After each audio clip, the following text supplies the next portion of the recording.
Menko Polhukam Mahfud MD menyebut haram hukumnya mendirikan negara seperti negara yang dibentuk Nabi Muhammad SAW. Pernyataan itu ia sampaikan di Masjid UGM Sleman, Yogyakarta. Mengambil tema titik temu nasionalis Islam dan nasionalis sekuler dalam kehidupan berbangsa dan bernegara, ceramah Mahfud menyinggung soal hukum membentuk negara. Mahfud menyebut haram hukumnya mendirikan sebuah negara layaknya pada zaman Nabi Muhammad SAW. Setiap orang itu akan diberikan sesuai dengan Nabi melakukan konsolidasi politik di masjid, iya. Untuk apa? Untuk melawan musuh bersama yang bernama kafir Quraisy. Ulama-ulama kita juga dulu menggunakan masjid sebagai alat konsolidasi. Untuk apa? Untuk melawan penjajah Belanda. Hari ini apa? Kita diminta datang ke masjid mendengarkan ceramah politisi untuk melawan musuhnya sendiri, bukan musuh kita semua. Kita dipaksa diajak untuk ikut berperang melawan musuhnya dia. Ini bedanya. Nabi enggak. Nabi menghimpun orang di Madinah di masjid. Kita harus konsolidasi, kita harus menggali parit dalam perang Khandaq dan sebagainya, mengatur strategi. Kenapa? Ini musuh negara ini, namanya kafir Quraisy. Musuh bersama, common enemy. Maka rapatnya semua di masjid. Termasuk ulama-ulama NU, Muhammadiyah, Persis, Al-Wasliyah, dulu ketika menghadapi Al-Khairat di Palu sana, ketika menghadapi penjajah Belanda, itu semua rapatnya di masjid.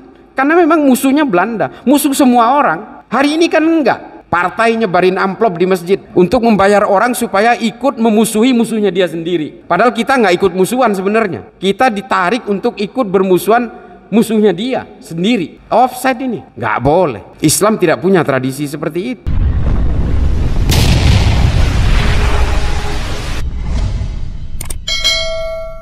Satu-satunya kelompok yang selalu menyeret paksa persoalan politik terhadap ranah keimanan ini namanya kelompok Khawarij. Jadi hari ini kemudian ada beberapa ulama, beberapa ustadz yang mengatakan bahwa orang Islam wajib menegakkan khilafah. Kalau wajib itu sudah namanya sudah harus, Pak. Kalau kita tidak melakukan artinya berdosa. Ini pola Khawarij seperti itu, Pak. Lalu kenapa khilafah ini mereka mengatakan bahwa khilafah ini buatan Allah? Supaya untuk mempertegas bahwa urusan ini betul-betul urusan akidah. Kan begitu. Kalau dikatakan ini bukan buatan Allah, maka faktor akidahnya menjadi gugur. Percuma saya mengatakan bahwa kalau tidak mendukung ini maka kalian bukan Islam dan sebagainya. Makanya dikatakan ini buatan Allah. Padahal khilafah itu, Pak, semua kitab sejarah, kitab-kitab tarikh mengatakan, bahkan Ibnu Taimiyah dalam Taklid As-Siyasatus Syariah, dia mengatakan sistem ahlul halli wal aqdi ini seharusnya tidak dipakai oleh Bani Abbasiyah. Kenapa? Ini buatan bangsa Romawi. Namanya Concilium Plebis. Dipakai oleh bangsa Romawi ketika menguasai kekaisaran Bizantium. Sistem syuro yang dipakai oleh pada zaman ketika menentukan Sayyidina Abu Bakar ini sudah dilakukan oleh bangsa Romawi sekitar 1200 tahun sebelum Islam pakai ini. Namanya Respublika Romana. Sama, Pak, cuma ini versi Islam aja. Artinya apa? Ini buatan manusia. Kalau kata Ibnu Khaldun dalam Al-Muqaddimah dikatakan Allah itu sudah nggak ada perlu politik-politikan itu. Karena Allah ini sudah menciptakan alam semesta. Dan Allah yang memiliki alam semesta. Manusialah kemudian yang sering mengatasnamakan langit untuk menguasai petak-petak bumi. Ini kata Ibnu Khaldun. Atas nama langit itu maksudnya atas nama Allah. Nah ini kemudian yang khilafah ini, kalau saya nih curiga nih, kantor pusatnya Ikhwanul Muslimin dan Hizbut Tahrir itu di London, Pak, di London. Nah ini yang harus kita perhatikan. Pendanaannya, saya udah cerita tadi, saya tenaga ahli di Densus 88. Pendanaannya datangnya dari Eropa, Pak, berliku. Ada yang lewat Qatar, ada yang lewat Kuwait, ada yang lewat Cayman Island, ada yang lewat Bermuda, ada yang lewat negara-negara perintil Pasifik seperti Fiji. Berliku, Pak, masuknya ke sini. Ada yang masuk lewat Boyolali, ada yang masuk lewat Tegal Gundil di Bogor, BNI cabang Bogor. Ada yang lewat BNI cabang Boyolali. Jatuhnya ke siapa? Orang yang berkedok menjadi ekspor impor beras di Boyolali. Setelah itu uang itu dibawa gelondongan berbentuk cash ke Jakarta, lalu distribusikan, disetor ke bank dan dikirim kemana-mana. Data intelijen, saya bertanggung jawab dengan ini. Orang Barat loh yang membiayai. Sementara di negara-negara Islam gerakan khilafah ini justru diharamkan dan dilarang. Saudi itu kalau dengar kata Hizbut Tahrir itu pasti diuber, Pak. Digantung pasti. Kiai Yusuf Al-Qaradawi itu karena dia mendukung khilafahnya Ikhwanul Muslimin sampai beliau wafat itu tidak boleh masuk Saudi, nggak boleh. Haji umroh nggak boleh, di-ban. Dan ulama-ulama Saudi yang mendukung khilafah ini ditangkap-tangkepin, termasuk Salman Audah, dipancung. Coba bayangin. Ini kan sebenarnya produk-produk Barat yang berusaha untuk dialirkan ke negara-negara Muslim untuk memecah belah kita. ISIS difabrikasi siapa? Arab Pak, Barat. Al-Qaeda yang nyiptakan siapa? Hillary Clinton udah ngomong, ini buatan Amerika kok. Tapi kemudian orang Indonesia banyak yang terpengaruh dan kemudian karena faktor, ya mohon maaf, karena tidak peka, tidak sadar bahwa kita ini semua dijadikan boneka-boneka politik untuk dibenturkan satu sama lain. Termasuk gerakan khilafah ini kan supaya kita mundur ke 300 ke 600 tahun yang lalu. Sementara mereka ingin menguasai masa depan. Udah mikirin kita bikin pemukiman di Mars. Kan begitu. Dan kita hari ini betul-betul sedang bertarung dengan itu. Saya sering dituding liberal itu saya bahkan dianggap sebagai orang yang memecah belah Islam. Wallahi wa nabi. Tidak ada saya keinginan itu. Saya bahkan katanya dibiayai Barat. Enggak Pak, saya ingin mengembalikan kejayaan Islam ini dengan ilmu pengetahuan. Saya sampai hari ini baca kitab termasuk buku-buku 1000 halaman Pak per bulan, 250 halaman per minggu. Dan saya ingin memberikan semua ini kepada umat. Saya cari duit, saya nggak pernah nih ada ajudan saya nggak pernah mau nerima duit Pak. Dikasih honor, nggak pernah mau saya. Mau disewain hotel, nggak pernah mau. Disumbang bensin, nggak mau. Siapa yang membayar saya? Yang biayai? Yang membiayai Mabes Polri Pak, negara Pak. Karena saya tidak mau orang Islam ini selalu menjadi korban penangkapan yang kemudian ketika kita sadarkan itu betul-betul harus bergulat dengan itu. Sementara penyakitnya hanya satu, Wahabi. Penyakitnya itu aja. Nah kemudian Nabi juga pernah melakukan berbagai konsolidasi politik di masjid. Nabi melakukan konsolidasi politik di masjid, iya. Untuk apa? Untuk melawan musuh bersama yang bernama kafir Quraisy. Ulama-ulama kita juga dulu menggunakan masjid sebagai alat konsolidasi. Untuk apa? Untuk melawan penjajah Belanda. Musuh bersama seluruh satu bangsa. Musuh bersama musuhnya satu Madinah. Hari ini apa? Kita diminta datang ke masjid mendengarkan ceramah politisi untuk melawan musuhnya sendiri, bukan musuh kita semua. Kita dipaksa diajak untuk ikut berperang melawan musuhnya dia. Ini bedanya. Nabi enggak. Nabi menghimpun orang di Madinah di masjid. Kita harus konsolidasi, kita harus menggali parit dalam perang Khandaq dan sebagainya, mengatur strategi. Karena apa? Ini musuh negara ini, namanya kafir Quraisy. Musuh bersama, common enemy. Maka rapatnya semua di masjid. Termasuk ulama-ulama NU, Muhammadiyah, Persis, Al-Wasliyah dulu ketika menghadapi Al-Khairat di Palu sana, ketika menghadapi penjajah Belanda, itu semua rapatnya di masjid. Karena memang musuhnya Belanda, musuh semua orang. Hari ini kan enggak. Partai nyebarin amplop di masjid untuk membayar orang supaya ikut memusuhi musuhnya dia sendiri. Padahal kita nggak ikut musuhan sebenarnya. Kita ditarik untuk ikut bermusuhan musuhnya dia sendiri. Offside ini nggak boleh. Islam tidak punya tradisi seperti itu. Oh, kalau kita kemudian diserang oleh bangsa lain, mari kita rapat di masjid.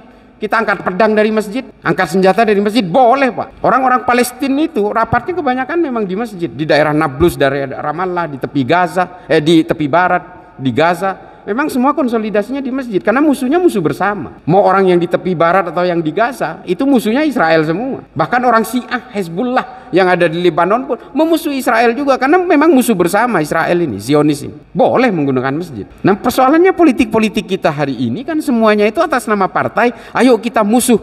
Partainya siapa? Ya partainya lawan partai saya gitu. Nah, ini kan artinya kita diseret paksa ke dalam permusuhannya dia, bukan musuh negara, bukan musuh bersama. Nah, itu bedanya antara politik masjid Nabi dan politik orang dalam pragmatisme politik. Itulah kenapa Khalifah Umar bin Abdul Aziz melawan ini. Karena apa? Yang Muawiyah mencaci maki Sayyidina Ali, yang kelompoknya Sayyidina, ini dua-duanya udah wafat nih. Muawiyah bin Abu Sufyan dan Sayyidina Ali udah wafat, tinggal grup-grupnya aja nih, tinggal kelompok-kelompoknya aja yang saling caci maki. Makanya kemudian Khalifah Umar bin Abdul Aziz menghentikan ini, karena ini sepihak ini, sepihak. Nah itu ya Pak. Apa yang mana? Yang mana pertanyaannya?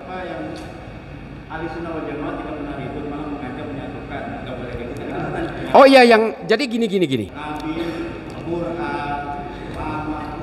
Begini, yang paling bahaya itu Pak, menurut saya hari ini di dalam kelompok Islam sendiri. Kalau kelompok Wahabi ini memang mengglorifikasi kekerasan. Yang tidak jauh bahayanya juga ini adalah kelompok sekularisme dan liberalisme. Ini jauh lebih bahaya sebenarnya secara akidah dan secara syariah. Ini jauh lebih berbahaya. Karena gini, saya punya teman juga sekolah di Amerika tapi bukan sekolah Islam Pak. Dia sekolah di sekolah umum. Sekolahnya di Princeton, di New Jersey. Dia itu makan babi Pak, Islam. Karena dia menerjemahkan khinzir itu bukan babi. Nah yang kayak begini ini kan bahaya Pak. dia Islam, dia menguasai keilmuan Islam, tapi kemudian dia menggunakan tafsir sesuka-sukanya. Nah, ini memang kelompok liberal dan sekuler. Ini jauhkan anak-anak kita dari pemahaman seperti ini. Naudzubillahi min dzalik, kita kalau kemudian menjadi orang-orang seperti ini yang punya pemahaman-pemahaman yang keluar dari maqasidus syariah, nggak boleh. Ini bahaya. Dan termasuk juga yang menghalalkan LGBT dan bukan menghalalkan, yang permisi terhadap LGBT segala macam. Kita tolak itu. Nggak ada pintu untuk LGBT di dalam Islam. Saya Pak, meskipun lulusan Amerika tidak setuju dengan ini.